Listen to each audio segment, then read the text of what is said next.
As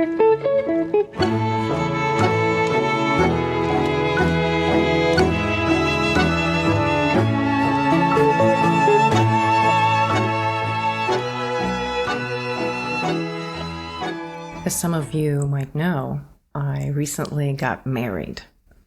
And one of the most common questions that I'm getting still is, how is married life?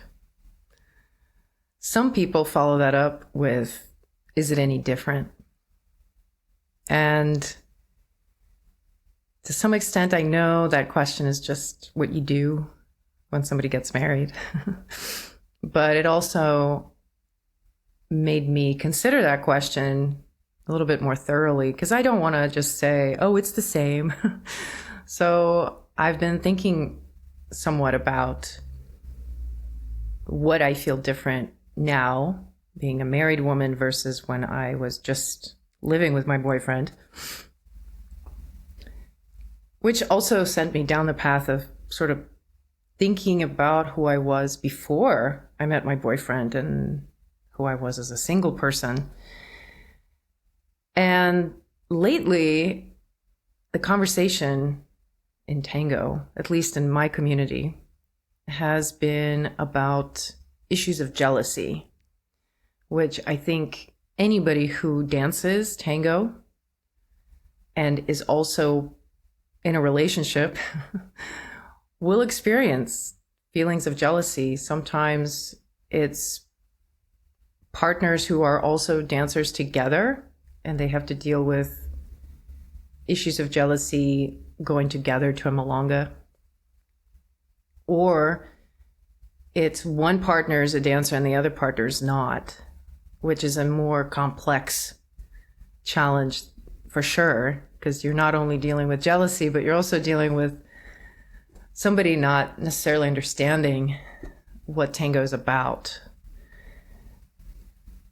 I think that people on the outside, people who don't dance tango, for some of them, it's scandalous to think that as a person of your age, being in a relationship, having a family, that you might choose to go out at night and dance with other people, that you might desire that more than hanging out with family, that you might choose to go to a festival and upset somebody in your family by going and choosing tango over the immediate family commitments. And I thought I would do an episode on this, since last week we were talking about chemistry on the dance floor, and then there was Valentine's Day.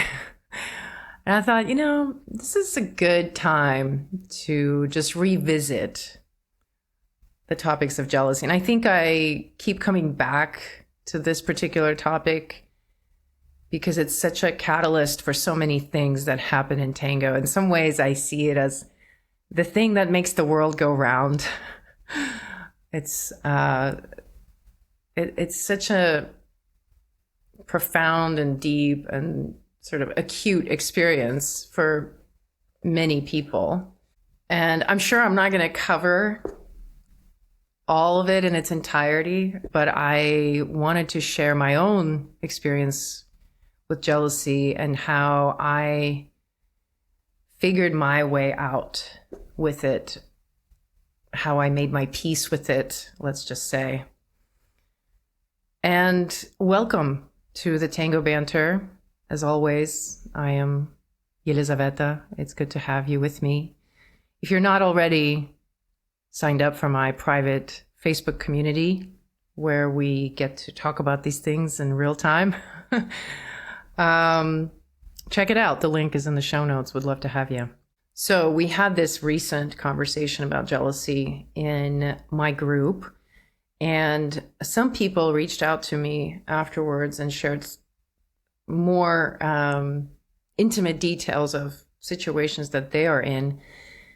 So a lot of what I'm going to say is based on conversations that I've been having with people, but I also know I don't know everybody's situation, and I don't know the particulars of what you might be dealing with. So if there's something that you want to share about your experience with jealousy or situations that you had to go through with jealousy, go ahead and reach out to me, and I would love to connect with you on that, and learn about your experience. You can reach me on social media anywhere at IMSO Tango. I'm so Tango. And yeah, so let's dive into it. From the conversations that we've been having in the group, it seems that there is one big difference between jealousy that women experience and jealousy that men experience. I would love for you to weigh in on this, so let me know if you agree with this. For men, the jealousy that they a lot of times will feel will be sparked by seeing their partner dancing with somebody better than them. So it seems it's very much tied to their self-worth and their manliness, and kind of like if their partner's enjoying dancing with somebody who's better than them, then that stirs up feelings of jealousy for men. For women, it's more about being jealous of other women and to feel insecure when we perceive that our partner might be attracted to another person. After thinking about this for a while, I agree with this overall. It seems I've lived through that myself. I can observe a lot of situations where I felt threatened by other women when it came to my partners wanting to dance with other women, or even verbally acknowledging how they were beautiful. That definitely makes you question a lot of times your own self-worth. Because if there's any insecurity at all, it's going to get triggered, which I had a lot.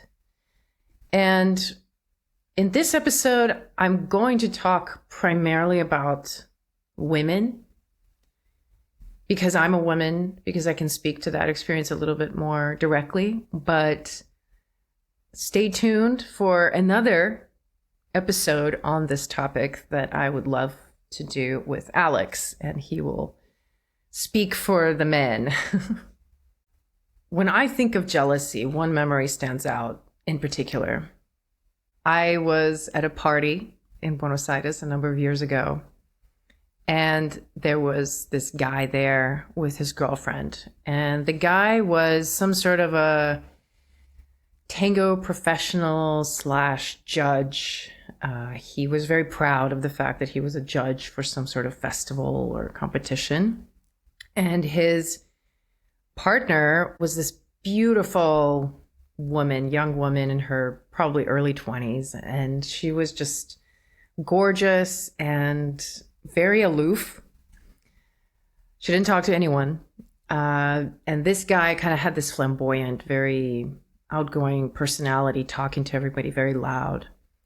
Everybody was getting pretty drunk over a period of some hours. And at one point, I'm standing outside, minding my own business, and he comes up to me. And he's very inebriated. And in Spanish, he tells me, "I only dance with my woman." And then he said it again, and he said it again, and he said it again. It was like 4 or 5 times that he kept saying the same phrase. And when I saw them dancing later that night at La Viruta, it was, I think, sort of an image of jealousy that has stuck with me, which is what I think about when I think jealousy, because there was this dynamic of him being the most macho, most confident, peacocky guy. And he's embracing his woman, who is his possession. And she's just sort of giving herself to him. And she doesn't dance with anyone else. And it's kind of like a metaphor for me with jealousy and what it ends up leading to if we give it free rein, if we allow jealousy to really run our tango life. For men, jealous men who become really, really insecure about their tango or their level, it can be really toxic. And similar for women who become really, really jealous of their partners dancing with other women. And it's so painful to them to consider that their man might be enjoying someone else's embrace. It can lead us to act out in ways that we might not appreciate about ourselves, that we might not see fit for the tango environment. It makes us do things that are crazy sometimes. And I'm speaking from experience because jealousy, in my experience, has driven a lot of my relationships. And in my own life, it was like I'd be single, really wanting to be in a relationship. And when I was single, I was always just fun. I was having a lot of fun. I was partying a lot and just connecting with people. And then I would meet somebody and then I would get in a relationship with them. And then within a certain period of time, everything's hunky-dory and nice and beautiful. And then it would turn sour and I would become jealous and I would get depressed. And then my partner would be less inclined to hang out with me or less inclined to want to be with me. And then it's that state, right? You don't want to be with me. And they're like, okay, I'll be with you. And you're like, no, I want you to want to be with me. I would go through that relationship after relationship. And it was such a conundrum for me to wonder, like, why is that? Why am I attractive to this person in the first place when once we get together, is it that because he finds out who I really am and he doesn't like me, which is that fear, right? That they found out there's actually something wrong with us. And therefore they're, fleeing. But honestly, in my case, when I really take a honest look at myself, I have to admit that being in a relationship makes you possessive of the other person. When you first get into a relationship, it's like so nice and beautiful and you want to spend all your time with that person. But then the moment you feel that other person wants something other than you, it's so threatening. And I'm talking about for women in particular. I don't know if it's like that for guys, but for women, a lot of times it's like that. We expect that it's supposed to be that they only want us all the time. And when we're reminded that there's this whole world out there and that they have their own interests, and I think about that sometime. Like, I've been with my partner now for, since 2017, 2018. I keep forgetting. So it's a few years, but I think he's had a whole lifetime before me. I've had a whole lifetime before him. I've had relationships. I had a marriage. So even if we spend the rest of our lives together, there's still a huge portion of who he is that's his own, that developed separate from me, that I don't have claim on, that I don't have access to. So just because it happens to be that we're together right now, ultimately, I don't have any claim on him as a person. So it was hard for me to wrap my mind around that for a long time. So that possessiveness sort of begins to overtake.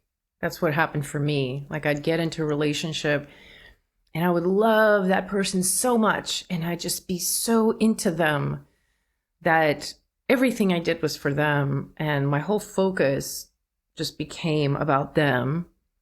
And then before long, I start feeling insecure and I start feeling jealous, and suddenly I'm questioning whether I'm attractive or I have qualities that are actually good, and the sex goes down, and then the intimacy starts feeling more forced. And then, I'm counting on spreadsheets how many days we spend together and how many days we don't. And there's all these calculations. And what does that mean? And is he really into me?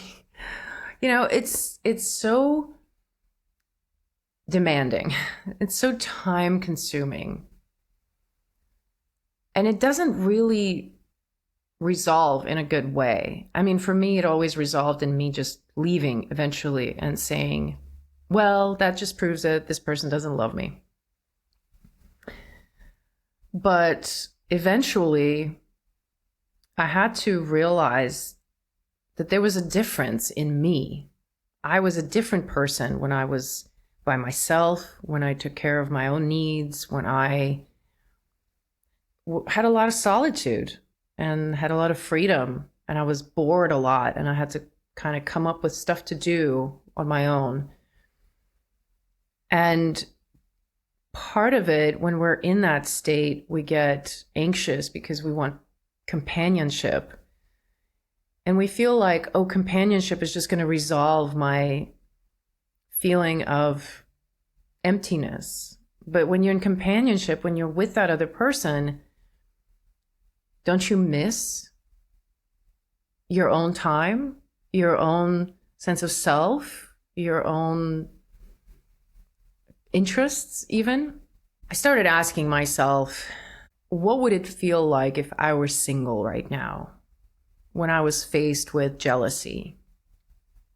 Because one thing I learned is that when I feel happy and empowered and I'm having a good time myself, which a lot of times is when I'm by myself and I'm kind of connected with that more single aspect of myself, that's when it bothers me the least what my partner's up to. And I started embracing that a little bit within myself, that if I just go back in my imagination to that time when I did not have claim on my partner and my partner didn't have claim on me, and I can ask myself, what is it that I want right now for myself? And Tango is kind of like this perfect place where I could test this out. And in real time, it was really funny that for the most part, what started happening is that the more fun I was having, the more confident I felt. And the more confident I felt, the more fun I would have, and the more people would want to dance with me. And the more people wanted to dance with me, the more confident I felt. And that would draw my partner in back into our connection. So this is what I learned with jealousy in terms of my current relationship, because my previous relationships did not work for this reason, that once jealousy stepped in, I was paralyzed. I would forget everything about my own sense of self. And it was like I was basing everything about who I am on whether or not my partner loved me. And honestly, it's such a narrow view.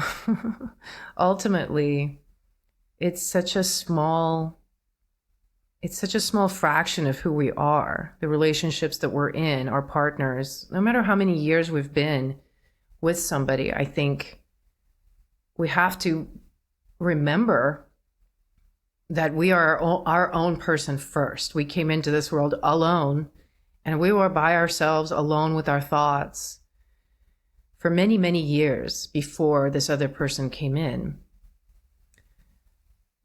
And, I've been watching some shows about mountaineering for some reason.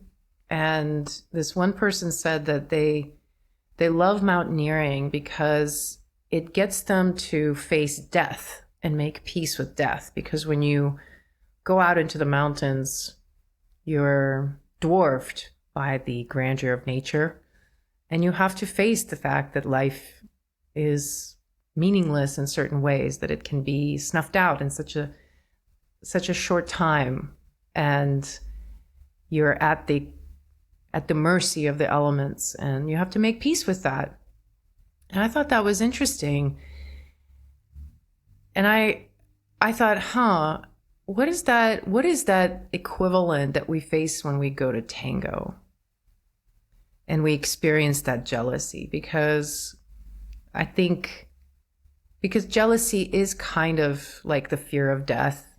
It can be that acute. It sometimes feels like you're going to die when you feel really, really jealous. And I thought Tango makes us confront the reality that we don't own our partner and that we cannot guarantee the relationship will survive forever. Ultimately, it's a reminder, and we don't like it. We don't like to feel that possibility. We want to feel that this is forever and it will be the same and it will never change and they will always love us this way.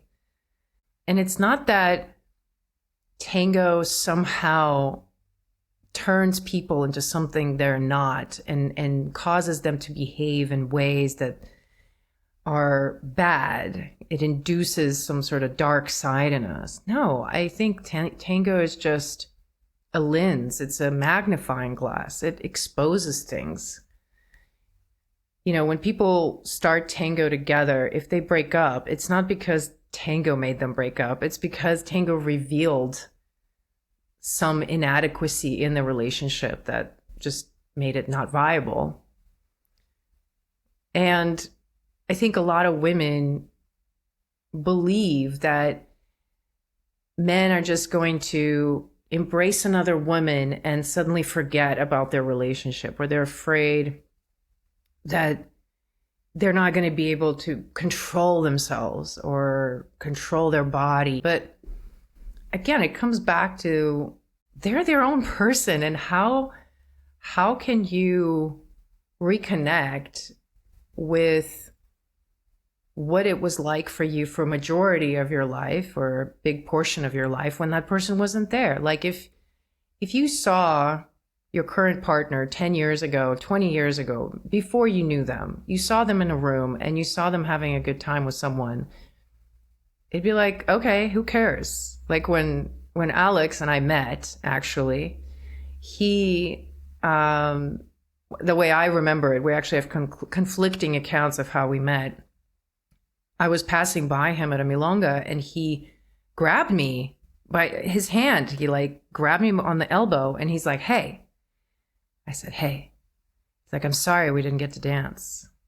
And I was like, okay, who cares? Like literally that was my vibe at that point. I was like, I don't know who you are. But now I look at that moment and think, oh my God. Now, if my partner looks at me a certain way, or the smallest gesture means all these things. Why? Because we've had a lot of history. And first of all, to say that the history that you have with someone can be shaken by something like Tango, I think again reveals so much insecurity about yourself, that somehow your partner with whom you've had a lot of intimacy and history all of a sudden changes just because they've danced some tango. Now, I know some of you have stories that sound like that, where you'll say to me, all of a sudden something happened. But I've never been in a situation with a partner where it's like all of a sudden, literally, there is a shift. There's typically something already going on. And Tango exposes that. Secondly, when we imagine this scenario and we're afraid. So I would sit there at the Malanga with my previous partner, knowing that he's very attracted to other women. And I would just imagine that every single one of those women is just going to be all over him. And even though they know that he's my boyfriend, they're going to seduce him and somehow purposefully hurt me. And that's just not reality. I haven't met a lot of women who would behave that way. Most women in Tango, especially in a community that's got a lot of stability, meaning there's the same people coming every time, maybe not like in Buenos Aires where you have like a lot of foreigners coming through and the scene is changing a lot. But in any typical community, everybody knows each other. And I think women in particular, they're pretty respectful. I will speak for women that I know in Tango that I've seen, that we tend to be pretty respectful of other women. And if I know that somebody is partners with someone else, like I'm going to respect that. And secondly, a lot of women, I can't imagine tons of women going to Tango for the sole purpose of like flirting and seducing another man. That's just not the kinds of people that are drawn to Tango. And maybe you see that with very young women or women who just are new to it and they're kind of exploring. And yeah, like that happens. But to imagine, to follow with that thinking of that fear when I would look at other women with my partner and say, oh, you know, this proves something about how I'm not good enough. It's like, you know what I did? I mean, I faced that in a way. I decided to connect with women. I decided to lead. And that was actually some of the most therapeutic aspects of my journey, has been to, instead of push myself away from women, because jealousy is what makes us sort of separate from other women. It makes us shut down a lot of times. But instead to embrace other women, to connect with them. And so many times I learned that the women that I was threatened by actually admired me a lot, or that they actually did not like my partner. There was something about him that really bothered them. Whenever jealousy rises up for me, I observe that it makes me want to act. It makes me want to do something. It makes me want to control a situation, demand something different, manipulate, be passive aggressive, act hurt. But most of the time, at a deeper level, whenever I feel jealous, the thing that I want immediately is some sort of validation from my partner. I want him to say that, oh no, he loves me more than her, that I'm better than her, that he would never leave me. Like, I want to hear those words. I want to be reassured. But you know, it's never enough. There will never be enough of that validation, especially if we're just allowing ourselves to feel jealous and use what we see as proof of something. Like if I see my partner dance 2 tandas in a row with someone and he hasn't danced with me yet. And I look at that and in my mind, I'm like, oh, he doesn't like dancing with me anymore. He's taking me for granted. And it's so easy for me to then pose that to him and be like, you haven't danced with me. Oh, I wish you'd like dancing with me again. I would, make a comment of some kind. Like that's the jealousy that I give into. So no matter what he says to me at that point, like it's not going to be enough. It's not going to be enough. I'm never going to get enough validation from the outside. It's got to be a decision. That's what I realized. It has to be a decision that I'm going to connect with that part of myself. That's my single self. That's independent from him. That has nothing to do with him. I'm going to put myself in my little bubble and concentrate on my own happiness. And I'm going to find it for myself right now. It's got to be a decision. The jealousy springs up when there's some sort of lack that I feel in myself a lot of times. And I've noticed within my relationship with Alex that it used to be that every time I felt distance from him and he would want to do something other than be with me, and he had his own interests, and sometimes he wouldn't even want to talk to me, which was very painful. He would spend days sometimes not talking to me. He just had his own thing going on. And I felt like my world was falling apart because I thought it was proof that our relationship was dying, our chemistry was dying, and it means he doesn't really love me the way he said he did, and all these things were lies. But then after some time, we'd have this reconnection and everything would be okay for a little bit. Until it wasn't, until there was, again, that little bit of distance, and we'd have a fight, and then we wouldn't talk for a couple of days, and then it would come back. And each time I felt like, okay, that's it, that's the last of it, that my relationship is going down.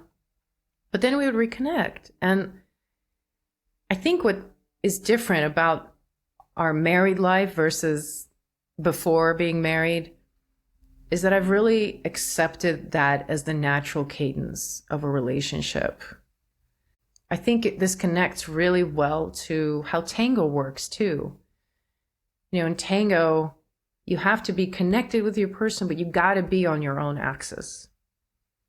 And Tango is all about those forces, the push and pull, coming together and coming apart, connecting and disconnecting. And in a relationship, this is just part of the ebb and flow. So in that way, going to a Malanga provides this reset for me now, the way I view it. It is an opportunity for us to have our own separate time to reconnect with ourselves on our own, knowing that we're going to go home together. But it's not a place for me to lay more claim on him as a person or demand more things of him. It's an opportunity for me to reconnect with myself. And that attitude really changed how I viewed my time at the Malanga and what I really needed from that time. I realized recently that I got into Tango because I wanted to be with someone. I wanted to be in a relationship. Tango was a place that I wanted to find romantic love. And when I found it, for a while, I realized I kind of was like, what's the purpose of Tango now? Like, why am I dancing still? I now have my person. I don't need to dance with anyone else. I can just dance with this person for the rest of my life. But I think that the reason why I need Tango is because my relationship might not be there forever, but my Tango will, because that's me. That's inside of me. My partner is not something I can take with me forever. And for that reason, that's why Malangas are important. There's also a demand for choosing to trust your partner, that it's not something you just decide to do one day and you just do forever. It's something that you have to work at, and you have to choose to trust them, that they're not going to just throw away the connection and your history, that if your partner somehow ends up doing what you're afraid he's going to do, in a way, I feel like you might as well get it over with, because it was going to happen anyway. And it's tragic and it's painful, but in the long term, I think we settle for so little when we make it our life's purpose to control and manipulate. When we make that our life's purpose, we're really settling for a very small piece of existence.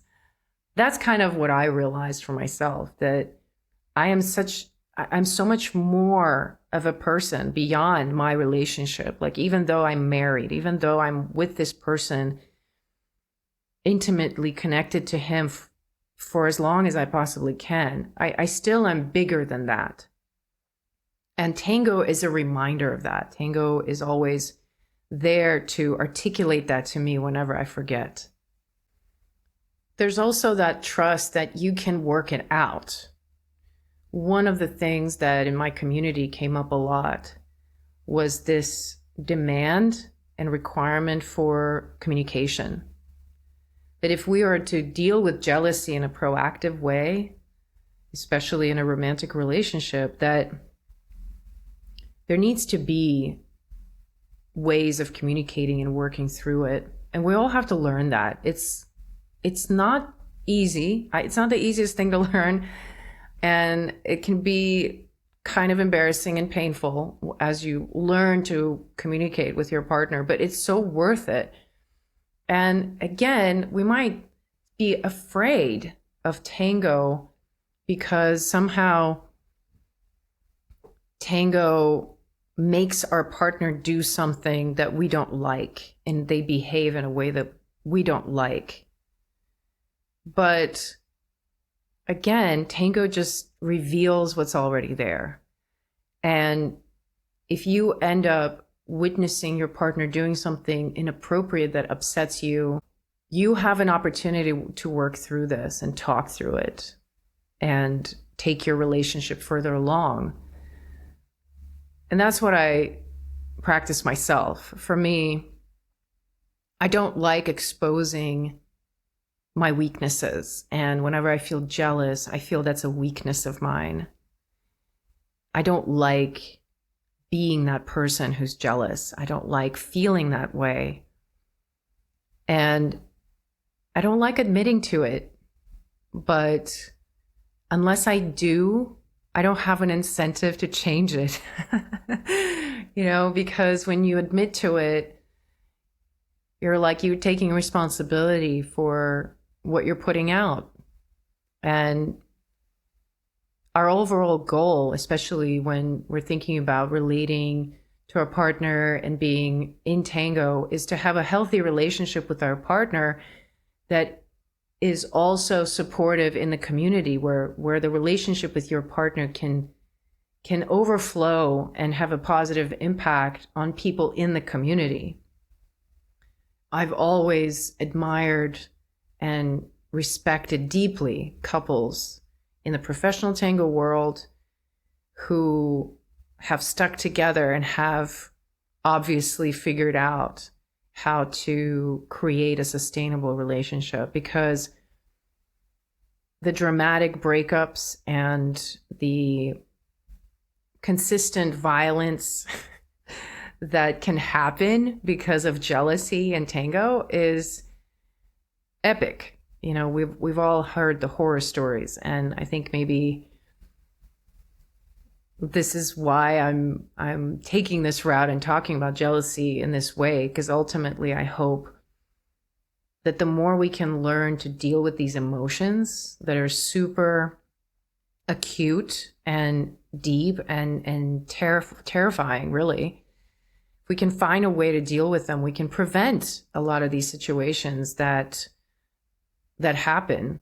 Ultimately, I realized that in this ebb and flow with Alex, this kind of periods of where we disconnect and then we reconnect. When I feel so disconnected from him and I just think, oh my God, that's it. We never talk anymore. We don't spend any time together. He doesn't want to take me out. We don't go to dates. He doesn't bring me flowers anymore. Like, I'll have all of these things that in my mind mean something, that he doesn't love me as much as he promised he would. If I can stop myself from making those lists or ruminating on it or making passive aggressive remarks about how much time has passed since the last time we went out to a restaurant or something, and instead fill my time doing my own thing and really embracing that solitude that I've been afforded. If I can just connect to that, the reconnection that we experience is so sweet. When we finally hang out together, we really want to be together because there's been some distance, there's been some time. And I think it's such a great way to relive over and over this feeling of falling in love again with that person that you're with, right? They say distance makes the heart grow fonder, right? I think it's important to have that. So as I wrap up this meandering banter, I was thinking about what would I say to myself back then, if I could go back to that really insecure, terrified person who was really afraid of being alone, really afraid of ending up alone. What would I want to say to them? And I wrote it down. You are so much bigger than this. To define yourself through your jealousy is to settle for a fraction of what you have to offer.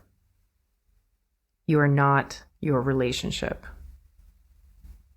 And that's, I think, the ultimate message of jealousy for women in this particular context.